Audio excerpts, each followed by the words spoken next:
Eh bien bonjour, c'est Fabien du blog argentpourlavie.com. Aujourd'hui je suis en compagnie de Arnaud du blog Avenir plus riche. Arnaud, bonjour, Ouais, bonjour Fabien. bienvenue à toi.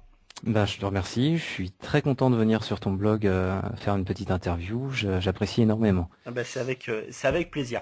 J'ai tenu effectivement à vous faire partager ces discussions avec Arnaud parce que Arnaud a un blog que je trouve très intéressant qui se démarque de ce qu'on peut croiser, je dirais, de façon générale. Alors on va en parler en détail. Dans un premier temps, j'aimerais qu'Arnaud, tu puisses te présenter, qu'on puisse te situer et que tu nous expliques la genèse, si je puis dire, de ce blog. Ok, bah, je vais tenter de faire ça d'une manière synthétique. Donc bah, voilà, je m'appelle Arnaud, j'ai 35 ans, j'ai une famille, je suis l'heureux papa, on va dire, de trois enfants.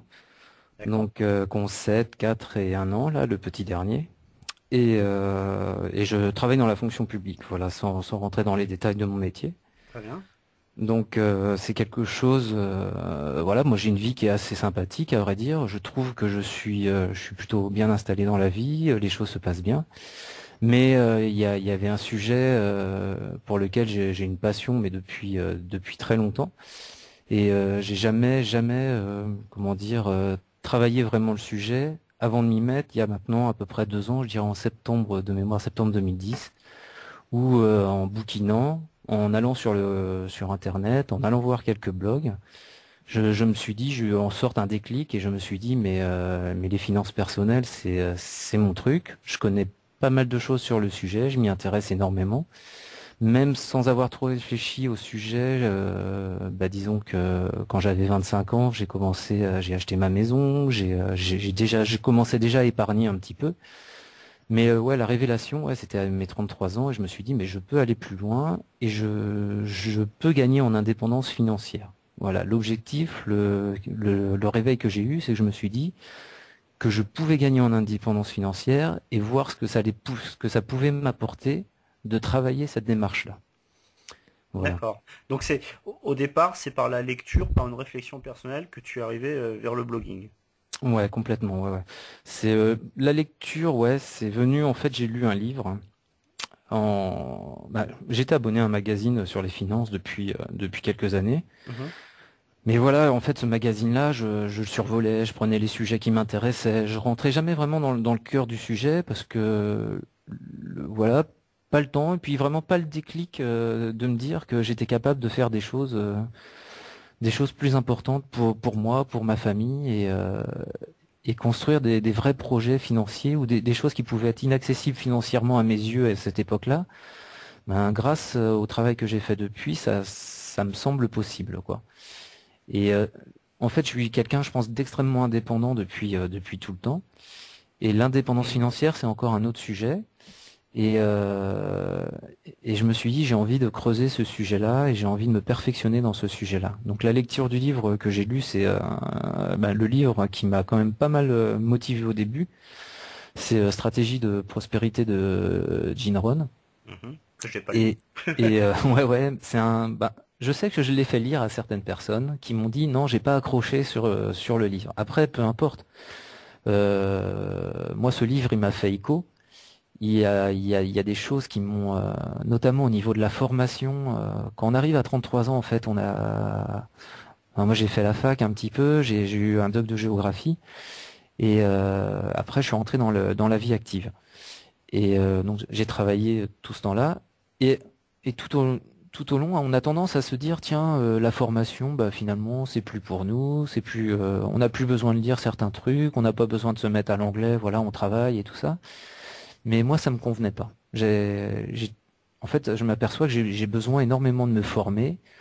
Je me suis remis à l'anglais, je me suis remis à l'espagnol, je me suis mis à étudier un peu plus profondément la finance et le blogging aussi par l'intermédiaire de mon blog. D'accord. Donc vraiment une recherche de formation. Alors, pour prendre ce que tu dis, effectivement, tu nous expliques que voilà, tu as cette envie d'apprendre, cette envie de te former, mais pourquoi un blog finalement? Tu n'aurais pas pu simplement consulter des blogs, tu n'aurais pas pu aller t'inscrire à des formations ou acheter des livres pour ça? Le blog, parce que sur le blog, c'est toi qui explique les choses. Ouais, tout à fait. Mais en fait, le blog, c'est pas, c'est un complément par rapport à tout ça. C'est-à-dire lire des magazines, c'est bien, mais moi je tenais pas de journal personnel si tu veux. Donc Mhm. le blog c'est pas vraiment mon journal personnel parce que je veux pas rentrer dans les détails de ma vie privée. Par contre, je veux rentrer dans les détails de ce qu'est la finance, de ce qu'est l'évolution de la finance aujourd'hui et comment voilà un simple particulier, un homme voilà âgé de la trentaine, voire même plus jeune ou plus âgé, avec une famille bien installée, un travail comment on peut encore avancer quoi, comment on peut encore se motiver pour trouver des choses pour que la vie évolue et que la vie évolue dans le bon sens quoi. Mhm. Et et la sécurité que ça peut apporter aussi de mettre un petit peu d'argent de côté. Et moi depuis que j'ai ce cheminement là, je vis mais je vis beaucoup mieux quoi. J'ai une vie, j'ai le sentiment d'avoir une vie beaucoup plus riche. Et le blog sert à figer la situation en fait, se poser devant son ordinateur, écrire un article, se documenter, c'est un plus énorme quand on recherche à se perfectionner quoi, je dirais. Mhm. On est obligé de creuser. D'accord. Et c'est vrai que bon, c'est une des différences que j'ai remarqué sur ton blog, notamment, bah, c'est toi, hein, le fait que voilà, tu as 35 ans, tu as un métier, t'es père de famille, trois enfants. Alors c'est pas une critique, mais c'est vrai que on trouve beaucoup de blogs aujourd'hui qui sont tenus par des personnes plus jeunes qui quelquefois n'ont pas elles-mêmes terminé leurs études et qui écrivent sur des sujets. On peut Enfin moi c'est la question que je me pose quelquefois, légitimement se poser la question quel recul ces personnes-là ont de la vie, de l'expérience des finances personnelles pour en parler. Et je trouve que toi, ton blog, justement, c'est là que c'est intéressant, c'est que tu es déjà dedans, tu as déjà vécu, tu as déjà une famille, tu as déjà des finances personnelles. Et qui plus est, une des différences aussi, c'est que, on en parlera plus tard, euh, ton blog, ce sont que des conseils gratuits, il n'y a pas de démarche commerciale derrière. Ouais, non, il y a aucune démarche commerciale. Je pense pas en avoir une un jour. L'idée me prend parfois d'avoir envie d'écrire un bouquin, d'écrire un livre, d'écrire quelque chose d'assez d'inédit en fait, et plus sur mon parcours. Après, honnêtement, le temps me manque. Mhm. On peut bien comprendre, notamment les personnes qui vivent avec des enfants, que ça prend du temps. Moi, ma vie, elle est faite de la famille, elle est faite du travail. Le blog, c'est un plus, c'est quelque chose, c'est une passion, c'est devenu une passion en fait depuis que j'ai créé mon blog. Et c'est un plus qui prend vraiment beaucoup de temps. Donc pour le moment, je reste dans cette configuration-là. C'était moi, je parle de moi en fait. Je parle de ce que je peux lire, de ce qui m'inspire. Et si je lis des livres ou si je lis des articles dans des magazines, sur d'autres blogs, j'essaie toujours en fait de faire en sorte de donner une part de moi, quoi, qui est quelque chose de moi, qui est quelque chose de mon vécu. Mais non, j'ai pas l'intention de vendre quoi que ce soit. Mhm. Après, voilà quoi, la partie vente de produits, de formation, pour le moment, non, j'ai pas le besoin de faire ça. J'ai pas forcément l'envie pour le moment de faire ce genre de choses. Après, C'est pas l'objectif, ouais. c'est pas l'objectif. Je me ferme pas de porte, bien sûr, hein, parce que je sais pas ce qui va se passer dans 5 ans. Hein. Il y a Bien 5 ans, sûr. jamais j'aurais pensé faire un blog déjà. Ouais, ouais. Si on m'avait parlé de ça, j'aurais dit impossible, quoi. J'y connais rien en informatique, c'est même pas pour moi, quoi. Ouais. Alors Donc, justement, j'aimerais te poser la question parce que de ce que j'ai pu moi constater, disons que quelqu'un qui a 20 ans et qui va dire autour de lui, oui, j'ai un blog, bon bah c'est normal, on va se dire, c'est un jeune, il s'amuse, il fait son petit blog, voilà. Euh, le blog en France, je crois que c'est, sans me tromper, on peut dire que c'est pas encore perçu comme quelque chose de vraiment sérieux, de vraiment professionnel. Est-ce que ton entourage, ta famille, tes amis, tes collègues connaissent ton blog? Est-ce que tu en parles ou pas? alors j'en parle dans mon foyer, bien sûr, ma femme connaît mon blog. Oui. Après, la grosse différence, c'est que c'est pas une personne qui s'intéresse au sujet des finances, donc aux finances personnelles ou aux finances d'une manière générale, à l'économie même d'une manière générale. Tandis que moi, j'ai ma formation à la base, c'était un petit peu ça. Et sinon, ouais, j'en ai parlé.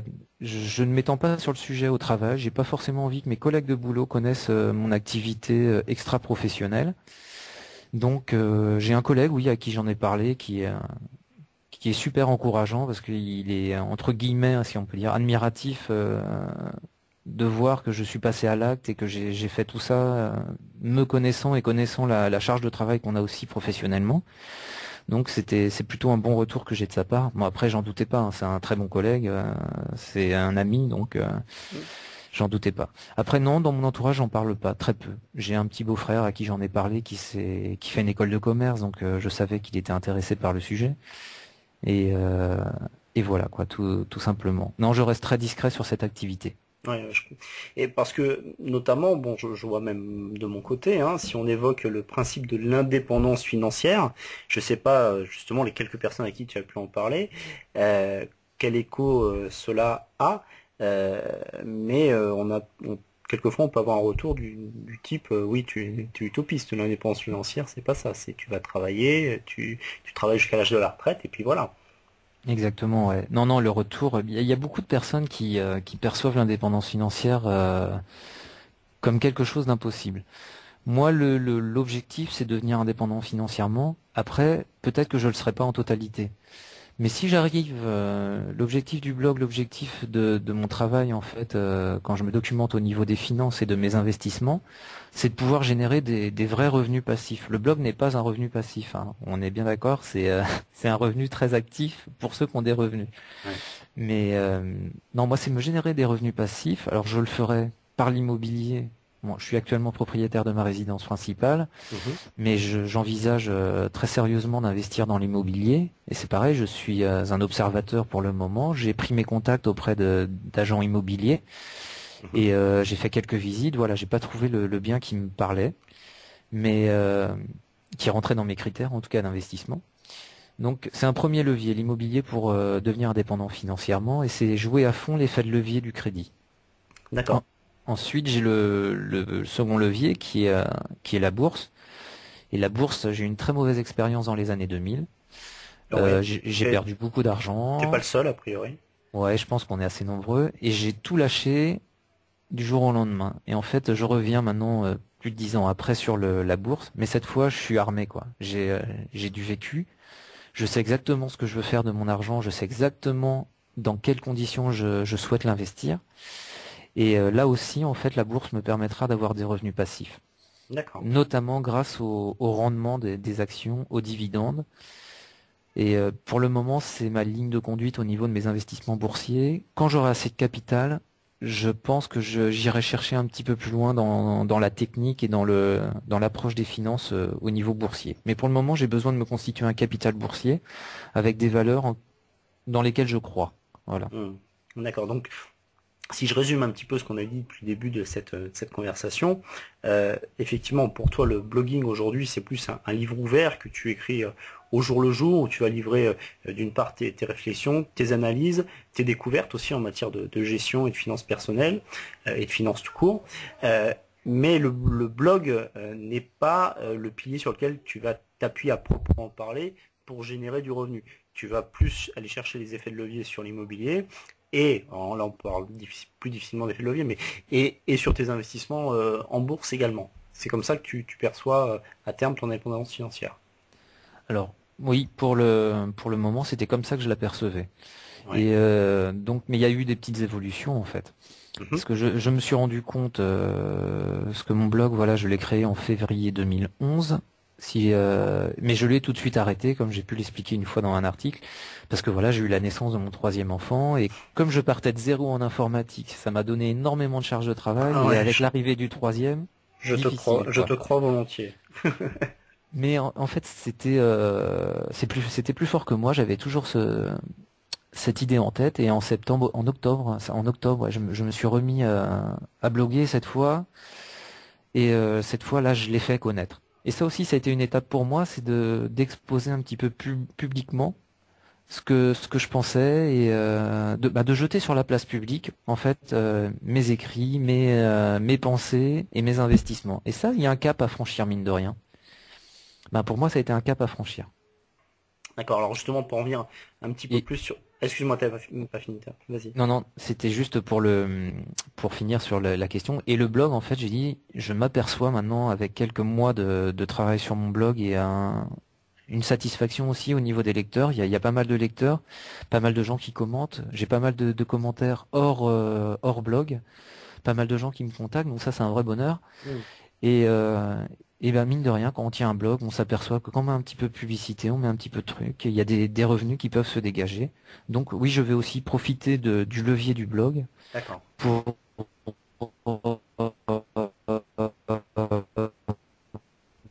Ah, pour Arnaud, investir là, qui et y a pas de quoi, ça casse pas trois pattes à un canard. Oui, d'accord. Il y a eu une petite perte de connexion, je sais pas si ça sortira. d'accord. On t'entendait plus trop. On t'entendait plus trop. Donc je reprends des fois où ça a été coupé. Ouais, Tu disais que effectivement le blog, désormais tu t'aperçois que c'est quand même susceptible de générer quelques revenus et tu vas donc aussi travailler un petit peu là-dessus, c'est ça? exactement, ouais. Ouais, oui, D'accord. exactement. Mais ce que je souhaite en fait par-dessus tout sur le blog, est-ce qu'il existe des articles sponsorisés? Il existe plein de manières en fait de monétiser un blog. Je le découvre au fil du temps, mais je veux rester sur ma thématique et je veux pas. Ce que je veux pas, c'est parler de quelque chose qui pour moi n'a aucun intérêt.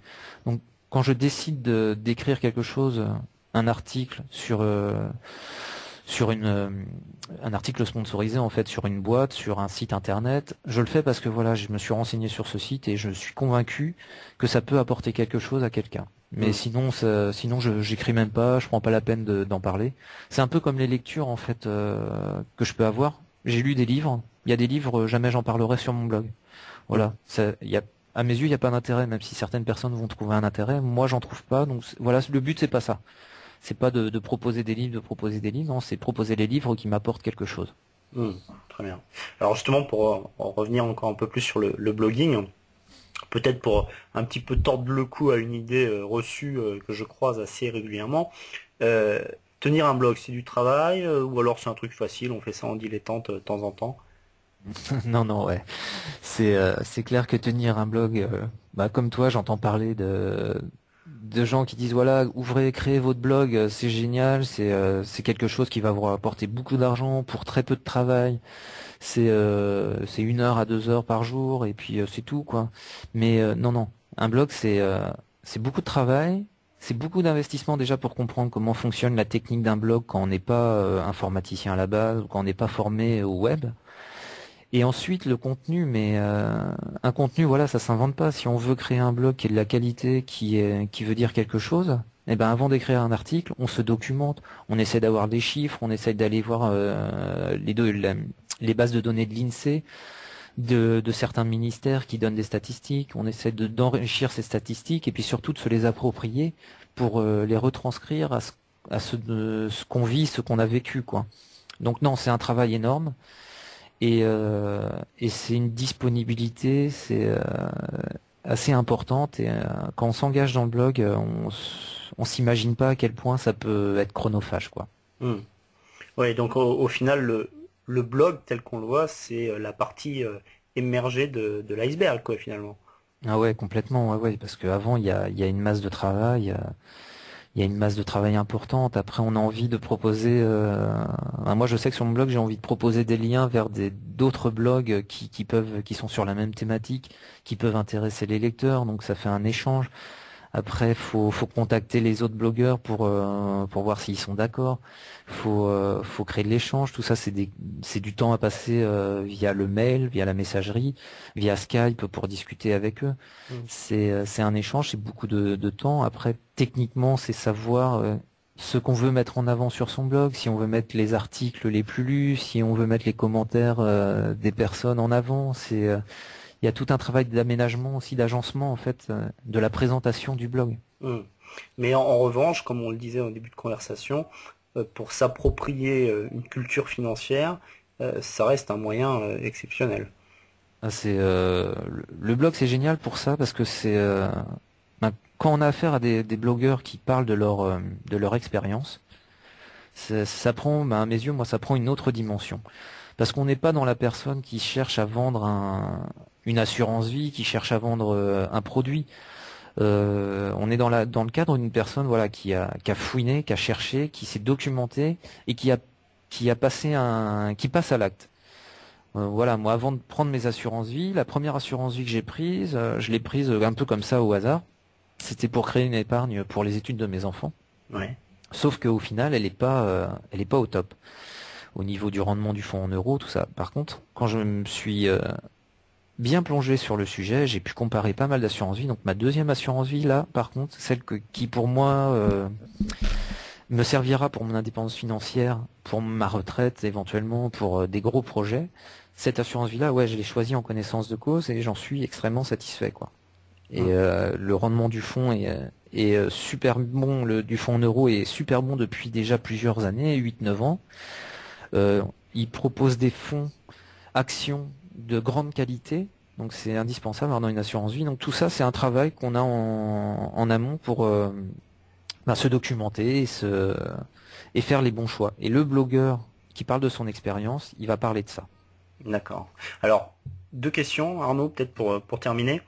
Oui. Euh, Qu'est-ce que tu pourrais conseiller à quelqu'un justement qui s'intéresse à ce sujet, à l'indépendance financière, qui dit j'aimerais commencer, par où commencer, le sujet est tellement vaste, quoi faire?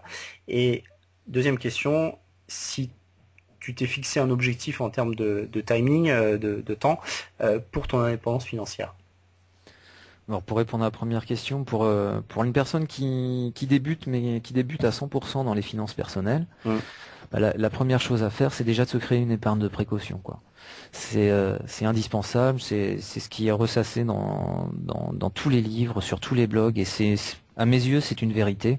C'est qu'on doit avoir une couverture, on doit avoir un socle d'argent disponible rapidement pour faire face à 3-6 mois de galère, pour si on perd son emploi, pour pouvoir vivre normalement pendant 3 à 6 mois et être assez serein pour chercher du travail, assez serein pour pouvoir payer ses traites, ses factures. Donc ça, c'est indispensable. Ou une grosse panne de voiture, ça peut être un frigo, une machine à laver qui tombe en Bien panne, sûr. tout ce qu'on veut. C'est la première chose à faire. Une fois qu'on a passé ce cap-là, qu'on a nos 3 à 6 mois de salaire, hein, c'est à voir selon les personnes, hein. Une fois qu'on a passé ce cap-là, il faut penser à investir.